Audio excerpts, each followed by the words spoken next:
Hello students, in this video we will start off with chemical properties of haloarenes. Haloarenes क्या होता है? Haloarenes में basically hydrogen atom जो होता है वो C6H5 बेंजीन रिंग को अटैच्ड होता है.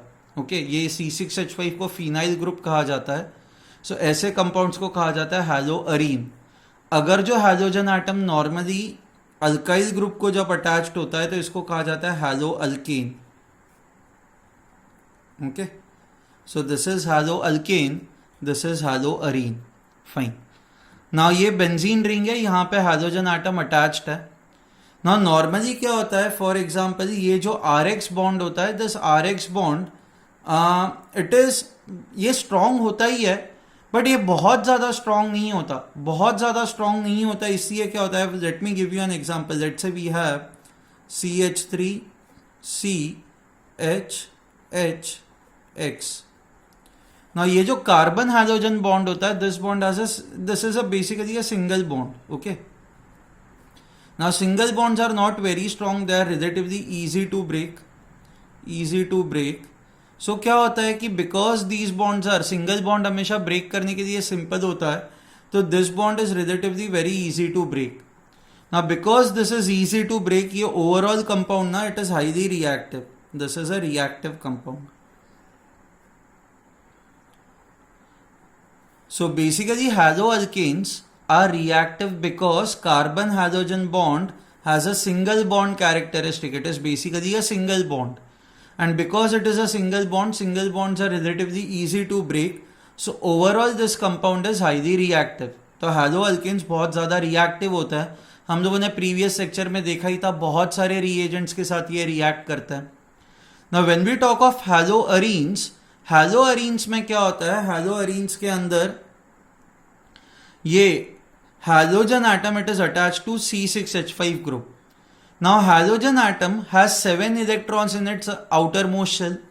Now साथ में से एक इलेक्ट्रॉन तो यहाँ पे बॉन्ड बना रहा है, इसका मतलब 6 इलेक्ट्रॉन्स ये हाइड्रोजन एटम में फ्री होते हैं. So I have 3 lone pairs over here. अब हम लोगों ने 11th स्टैंडर्ड में रेजोनेंस पढ़ा हुआ है. रेजोनेंस में क्या होता है कि ये जो 2 इलेक्ट्रॉन्स होते हैं हाइड्रोजन एटम ये अंदर शेयर करता है, एंड जैसे ही हाइड्रोजन एटम ये 2 इलेक्ट्रॉन्स अंदर शेयर करता है, ये 2 इलेक्ट्रॉन्स इस कार्बन पे चले जाता है. So what you get is we get lots of resonating structures. अब ये सारे रेजोनेटिंग स्ट्रक्चर्स मैं यहां पे बनाता हूं. So you have this is your hydrogen atom. यहां पे ये अपने इलेक्ट्रॉन्स अंदर शेयर करता है, ये 2 इलेक्ट्रॉन्स यहां पे चले जाता है. So what you get is यहाँ पे ये डबल बॉन्ड आएगा. हाइड्रोजन एटम जब अपने इलेक्ट्रॉन्स देता है तो hydrogen atom gets a plus charge, and ये 2 इलेक्ट्रॉन्स बिकॉज आगे शिफ्ट हो जाता है, this carbon atom will get a minus charge. Basically it will have 2 extra electrons. ये दोनों जो इलेक्ट्रॉन्स है वो यहाँ पे चले गए ना. So that is why what has happened is this carbon atom will now have 2 extra electrons, 1 2. okay now ये क्या करता है, because it has 2 extra. अच्छा बाकी bonds as it is होंगे. so ये double bond as it is होगा, ये double bond as it is होगा. अब इसके बाद क्या होता है, because this carbon atom has extra electrons, ये यहाँ पे शेयर करता है, एंड ये जो 2 इलेक्ट्रॉन्स है ये ऐसे आगे शिफ्ट हो जाता है. आगे शिफ्ट हो जाता है तो what you get is ये अभी भी X प्लस होगा. ये 2 इलेक्ट्रॉन्स यहाँ पे आ गए तो डबल बॉन्ड यहाँ पे आ जाएगा, ये double bond as it is रहेगा, और ये 2 इलेक्ट्रॉन्स इस कार्बन एटम पे आ गए तो now this will get a negative charge. Now because this gets a negative charge, ये क्या करेगा, ये अब अपने 2 इलेक्ट्रॉन्स जो है वो यहाँ पे शेयर करेगा, एंड यहाँ पे जो 2 इलेक्ट्रॉन्स है वो इस कार्बन एटम पे चले जाएंगे. So now what you will get is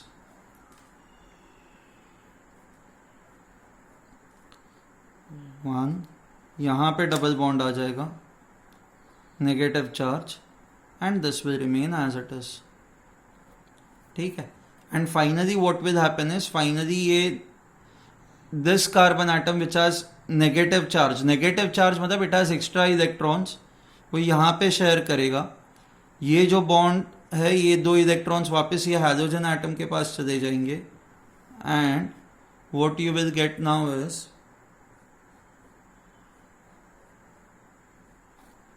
sorry ये डबल बॉन्ड यहाँ पे है, डबल बॉन्ड यहाँ पे है, एक डबल बॉन्ड यहाँ पे आ जाएगा।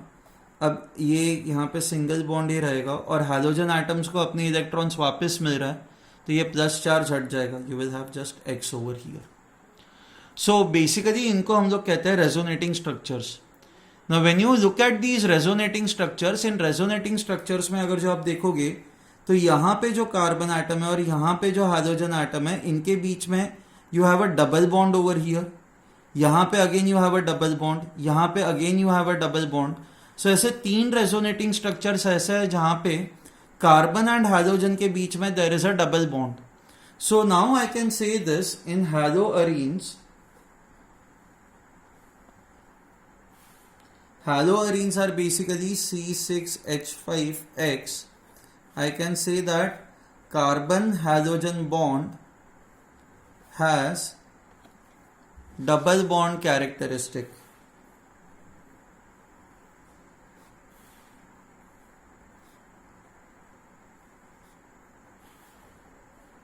It has a double bond characteristic. Carbon halogen bond has a double bond characteristic. अब इमेजिन करो कि अगर जो आपको हाइड्रोजन एटम को बाहर निकालना है तो हाइड्रोजन एटम को बाहर निकालने के लिए आपको दो बॉन्ड्स ब्रेक करने पड़ेंगे ना। आप इसके कंपैरिजन में यहां पे देखोगे तो you only have to break a single bond, but because this now has a double bond characteristic you will have to break two bonds. अब ऑब्वियसली दो बॉन्ड ब्रेक करने के लिए ज्यादा एनर्जी चाहिए होगी, दो बॉन्ड्स ब्रेक करना ज्यादा डिफिकल्ट होगा, तो इसलिए यहां पे ये दो बॉन्ड्स आराम से ब्रेक नहीं होते। बिकॉज ये दो बॉन्ड्स आराम से ब्रेक नहीं होते, ये हाइड्रोजन एटम छोड़ के जाता नहीं, हाइड्रोजन एटम ये बेंजीन रिंग को आराम से छोड़ के नहीं जाता। So basically hydrogen atom and benzene ring are tightly attached to each other, and if they are tightly attached to each other this will be less reactive, very less reactive as compared to this compound. So I'll say this because CX bond has a double bond characteristic. Okay, let me draw it over here. this ये X है, यहां पे ये वाला जो bond है, this bond has a double bond characteristic.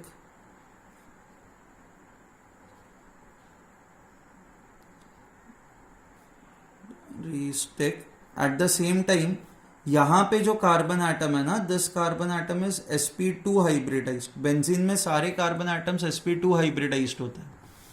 यहां पे जब आप नॉर्मली हैलो अल्केन कंसिडर करते हो तो ये carbon atom is sp3 hybridised. तो यहां पे जो बॉन्ड बन रहा है it is between sp3 hybridised carbon and halogen, which is a weak bond, it is not very very strong. But because यहां पे जो बॉन्ड बन रहा है that is between sp2 hybridised carbon and hydrogen, this bond has a shorter than this, is shorter and stronger. Now because this is short, this is strong, it has a double bond characteristic, I can say that CX bond is very difficult to break. It is very difficult to break in C6H5X. So therefore I can write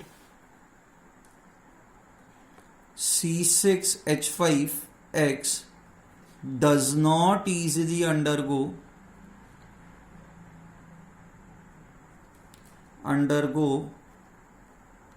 nucleophilic substitution reactions. Philic substitution reactions.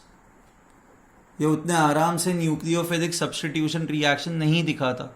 जैसे हम लोगों ने ये देखा था ना, hello alkanes के साथ हम लोगों ने ये लिस्ट पूरी देखी थी कि आप अक्वियस के OH ऐड करोगे तो OH माइनस X को रिप्लेस कर देगा। यहाँ पे इस केस में आप अक्वियस के OH ऐड करोगे तो कोई रिएक्शन नहीं होगा। क्योंकि ये बॉन्ड ब्रेक करना it is very very difficult.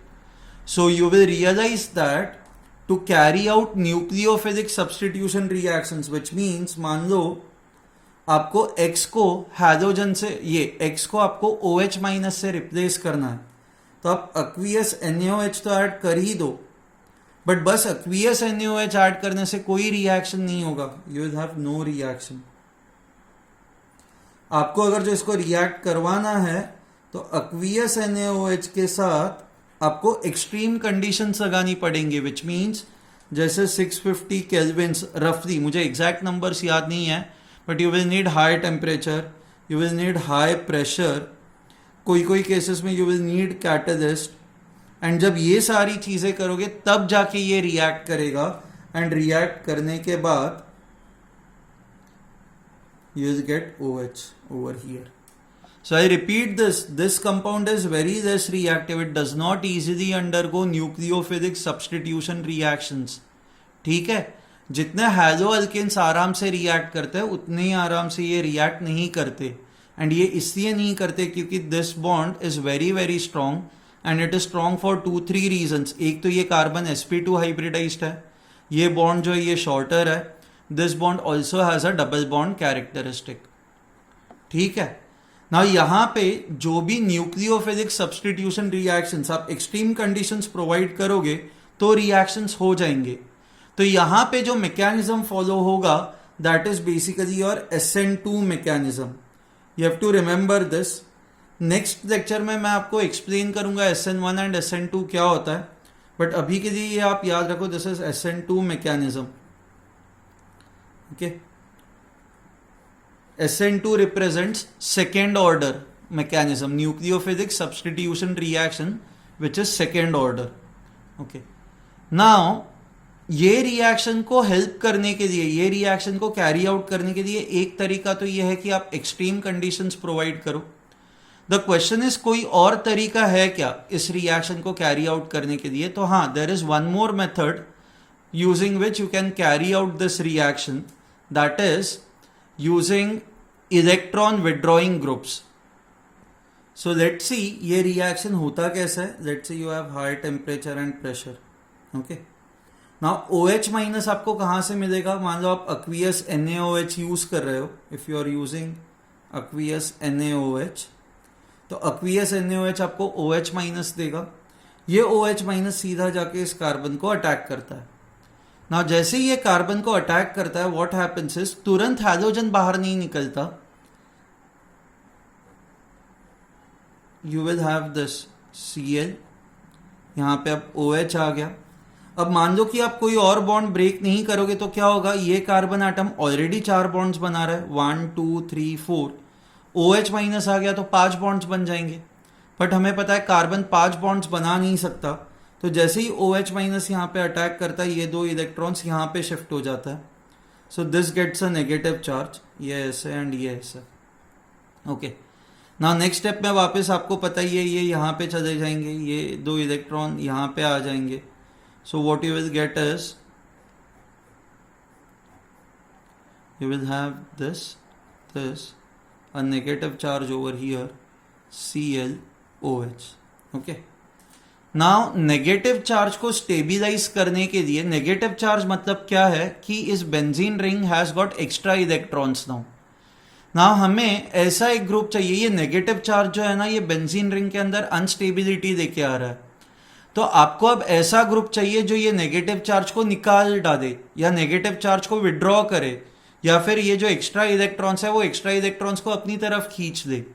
ऐसे जो ग्रुप्स होते हैं, ऐसे ग्रुप्स को कहा जाता है electron withdrawing groups, EWG, electron withdrawing groups, electron withdrawing groups.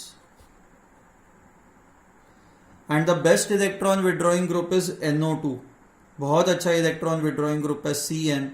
This is also good electron withdrawing group. फिर CHO, COOH, ये बहुत अच्छे इलेक्ट्रॉन विड्रॉइंग ग्रुप्स है. इनमें भी NO2 best electron withdrawing group है.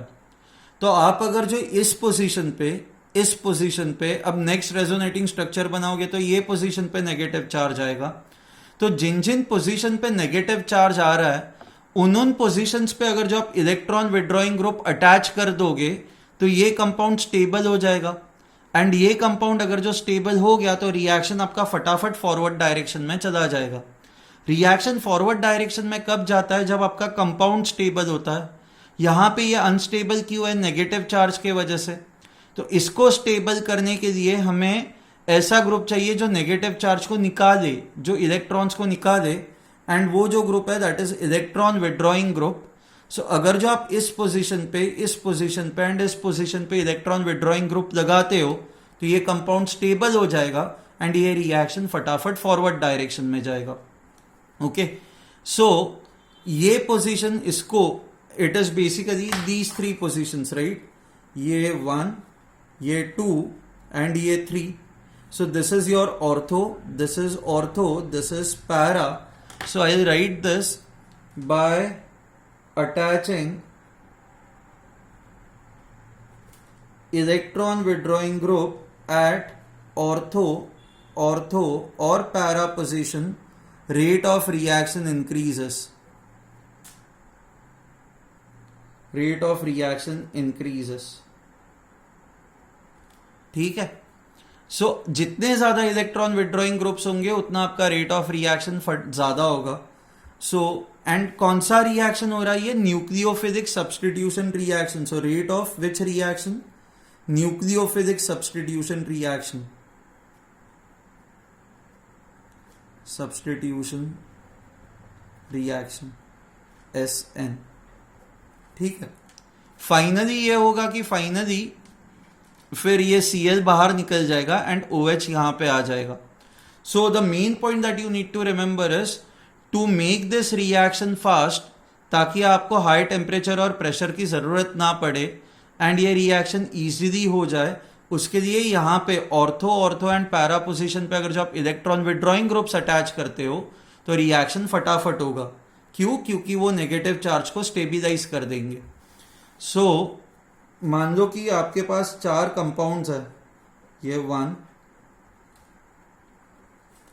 NO2 NO2 NO2, यहां पे 3 इलेक्ट्रॉन विड्रॉइंग ग्रुप्स है ना, तीनों ऑर्थो और पैरा पोजीशन पे। See it is important that electron withdrawing groups at ortho and para position. Meta position पे इलेक्ट्रॉन विड्रॉइंग ग्रुप अटैच करके कोई फायदा ही नहीं है, क्योंकि वहां पे कोई नेगेटिव चार्ज आ ही नहीं रहा है। ठीक है, सो यहां पे अगर जो तीनों जगह पे इलेक्ट्रॉन विड्रॉइंग ग्रुप्स आप अटैच कर दोगे तो ये बहुत ज्यादा स्टेबल हो जाएगा। सो ये सबसे ज्यादा रिएक्टिव होगा, this is most reactive. Okay, अब मान लो आप किसी 2 ही जगह पे ये अटैच करते हो, जैसे Cl NO2 तो इसकी रिएक्टिविटी कम हो जाएगी क्योंकि एक इलेक्ट्रॉन विड्रॉइंग ग्रुप कम हो गया। मान लो आप और एक इलेक्ट्रॉन विड्रॉइंग ग्रुप कम कर दो Cl एंड आप NO2 लगा दो, बस एक ही NO2, तो और इसकी रिएक्टिविटी कम हो जाएगी। ठीक है, एंड बट स्टिल अगर जो मान लो इलेक्ट्रॉन विड्रॉइंग ग्रुप ना ही हो, कोई भी इलेक्ट्रॉन विड्रॉइंग ग्रुप ना हो, तो ये तो सबसे कम रिएक्टिव होगा, this will be least reactive. मान लो ऑर्थो या पैरा पोजीशन पे इलेक्ट्रॉन डोनेटिंग ग्रुप आ गया, तो देन क्या हो जाएगा उस केस में? इलेक्ट्रॉन डोनेटिंग ग्रुप आ गया तो ऑलरेडी बेंजीन रिंग के पास एक्स्ट्रा इलेक्ट्रॉन्स है, और अगर जो इलेक्ट्रॉन इसको कोई डोनेट करेगा तो ये और अनस्टेबल होगा, एंड और अनस्टेबल हुआ तो ये रिएक्शन नहीं होगा।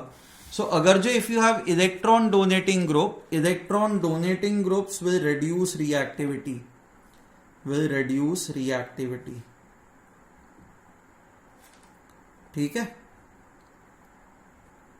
अच्छा, नाउ अगर जो मान लो मेटा पोजीशन पे, मैंने आपको कहा है कि ये electron withdrawing groups ortho and para position पे हो तो इनका इफेक्ट बहुत ज्यादा दिखता है, मतलब वो बहुत ज्यादा इफेक्टिवली वर्क करता है।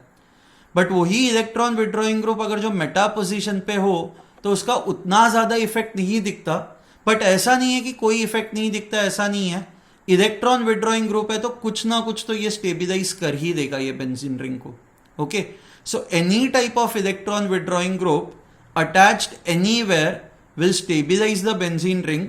बट वही अगर जो ऑर्थो या पैरा पोजिशन पे तो और ज्यादा इफेक्टिवली स्टेबिलाइज करेगा. एंड जितने ज्यादा इलेक्ट्रॉन विड्रॉइंग ग्रुप्स होंगे उतना ये जो आपका रिएक्शन है न्यूक्लियोफिलिक सब्स्टिट्यूशन रिएक्शन फटाफट होगा. सो इस केस में आपको high temperature high pressure catalyst की जरूरत है, बट इस केस में कोई भी चीज की जरूरत नहीं है. आप बस एक्वियस NaOH ऐड करोगे तो भी ये रिएक्शन अपने आप से हो जाएगा, फटाफट हो जाएगा ये रिएक्शन. ठीक है, so I hope you have understood this. So we have focused on two things today. First, कि why is carbon hydrogen bond very very strong in case of benzene. And second, कि यहाँ पे nucleophilic substitution reactions फटाफट कैसे होंगे. फटाफट वो होंगे bye attaching electron withdrawing group. And हम लोगों ने ये भी देखा था कि SN2 मैकेनिज्म जो होता है वो यहाँ पे फॉलो होता है, SN1 मैकेनिज्म फॉलो नहीं होता. Okay, now I will just say one more point and then will end the lecture. हमें ये पता है कि यहाँ पे हाइड्रोजन एटम अगर जो हुआ तो यहाँ पे एंड यहाँ पे नेगेटिव चार्ज आता है. हम लोगों ने ये देखो यहाँ पे देखा है ना, हम लोगों ने हाइड्रोजन अपनी लोन पेयर शेयर करता है तो ऑर्थो पैरा एंड ऑर्थो पे नेगेटिव चार्ज आता है. तो नेगेटिव चार्ज आता है तो व्हाट विल हैपन इज, अगर जो कोई इलेक्ट्रोफाइल है, electrophile is a group which has a positive charge या which is electron deficient.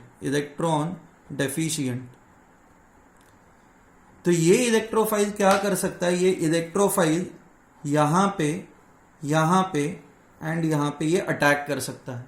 Okay, and यहां पे जो हाइड्रोजन एटम्स है उन हाइड्रोजन एटम्स को रिप्लेस कर देगा. So the reaction that you will get is electrophilic substitution reactions. And ये इलेक्ट्रोफाइल कौन कौन से पोजीशंस पे अटैक करेगा, it will attack ortho and para positions. ठीक है, it will go and attack ortho and para positions. अब next lecture में हम लोग हैलोअरीन्स के ये इलेक्ट्रोफिलिक सब्स्टिट्यूशन रिएक्शंस देखेंगे, ये किस तरह से रिएक्शंस होता है. ठीक है, यहाँ पे भी बहुत सारे रिएजेंट्स आएंगे. ठीक है, थैंक यू.